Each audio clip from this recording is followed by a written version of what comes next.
Hey guys, उम्मीद है आप खुद को साफ और सेफ दोनों रख रहे हैं। बहुत जरूरी है हम सबका इस वायरस से बचना, जागरूक रहना और इससे जुड़ी हर खबर के बारे में पता होना। इसलिए हेलो लाया है fight against corona virus initiative, जिसके जरिए आपको इस वायरस से जुड़े हर सेफ्टी मेजर और हर खबर के बारे में रेगुलर अपडेट्स मिलते रहेंगे। Stay safe. Download the hello app now.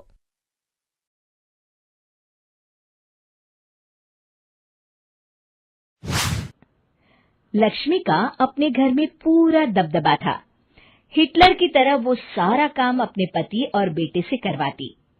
धीरे धीरे उसके पति की तबीयत खराब रहने लगी। सुनो जी, अब आप बुजुर्ग हो गए हो, काम में भी अब हाथ आपके फुर्ती से नहीं चलते। अरे भाग्यवान, भगवान से डर।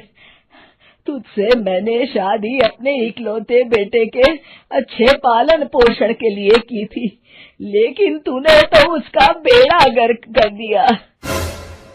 मैंने क्या किया? पढ़ाया लिखाया, अब नौकरी नहीं लग रही तो मैं कैसे जिम्मेदार हो गई? अब घर में बैठकर रोटी तोड़ रहा था तो मैंने कहा काम ही कर ले। एक तो भला करो और ऊपर से बातें सुनो। तभी सारंग वहां आ जाता है। बहुत भूख लगी है माँ, कुछ खाने को दे दो। अब तुम्हारे पापा का हाथ तो चल नहीं रहा है। मैं ही जा रही हूँ आज किचन में, बनाती हूँ कुछ। हे भगवान, कैसे होगा इतना काम मुझसे? लक्ष्मी किचन में काम कर रही होती है कि तभी अचानक उसे आइडिया आता है। अरे मैं भी ना, अरे यहाँ तो फ्री की नौकरानी ला सकती हूँ मैं, फिर मैं क्यों खाना बना रही हूँ? उस दिन लक्ष्मी सारंग की पसंद का खाना बनाती है और बैठकर उसे बड़े ही प्यार से खिलाती है। खा ले बेटा, खा ले, पेट भर के खा ले। अरे रुक, मैं तेरे लिए ना गर्मा गर्म रोटियां लाती हूँ। सारंग और उसके पिता एक दूसरे की ओर बड़े ही हैरानी से देखते हैं। बेटा सारंग, जरूर दाल में कुछ काला है, वरना ये औरत तो हमें बासी खाना भी सुकून से ना खाने दे। सुनील की बात लक्ष्मी सुन लेती है और जोर जोर से चिल्लाने लगती है।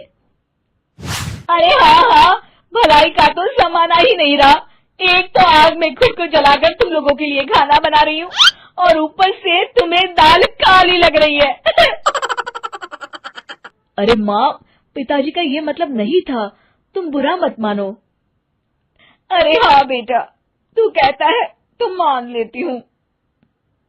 लक्ष्मी सारंग के पास बड़े ही प्यार से बैठ जाती है और फिर कहती है, बेटा मैंने ना तेरी शादी करने की सोच ली है।